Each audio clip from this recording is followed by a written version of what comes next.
مشهد جميل جدا من ملعب نهائي دوري الأبطال، أجواء مثالية. الله على هذه الأجواء اللي تجعلنا ننتظر مباراة حقيقة من العيار الثقيل بين الفريقين. بعد قليل سنكون مع حضراتكم وبث مباشر وحصري لأحداث المباراة من ملعب أتاتورك الأولمبي.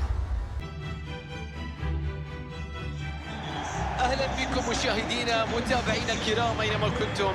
نتواجد في ملعب أتاتورك الأولمبي نهائي فاينل الشامبيونز ليج. أجواء مثالية هنا، كلنا ننتظر مباراة غير عادية. الجماهير تشعل المدرجات، الحماس في كل مكان في انتظار ضربة البداية. ولا مع تشكيلة فريق البارسا في مباراة اليوم. تير شتيغن في حراسة المرمى، ديونغ سيبدأ مع سيرجيو بوسكيت. فرصة خطرة مع جريزمان. يا الله، هدف أول في نهائي دوري الأبطال لمصلحة أتلتيكو مدريد. النهائي يشتعل بهذا الهدف ويصبح أكثر حرارة بالتأكيد.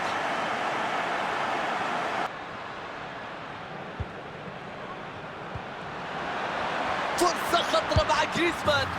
يا رب، هدف آخر لتوسيع الفارق. وصلت إلى كوكي. جريزمان، الفارو موراتا. مرونة ممتازة من تير شتيغن.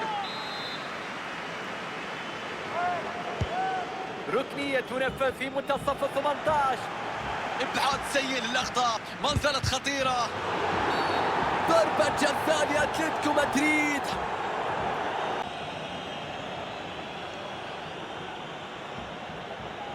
يستعد كراسكو للتسديد. الله على الحارس، فقدوا الاستحواذ على الكرة. روبرت ليفاندوفسكي، الله على التصدي، الله على الطيران من أوبلاك. ضربة ركنية تلعب بشكل قصير في اللقطة الماضية. فشل في إبعاد الكرة. مستحيل. كرة في المرمى تعيد الأمل وتحيي الآمال وتشعل المباراة من جديد. برشلونة لا يستسلم ويبحث عن التعادل في الدقائق الأخيرة. فرصة للتعادل، كرة للتعادل الآن.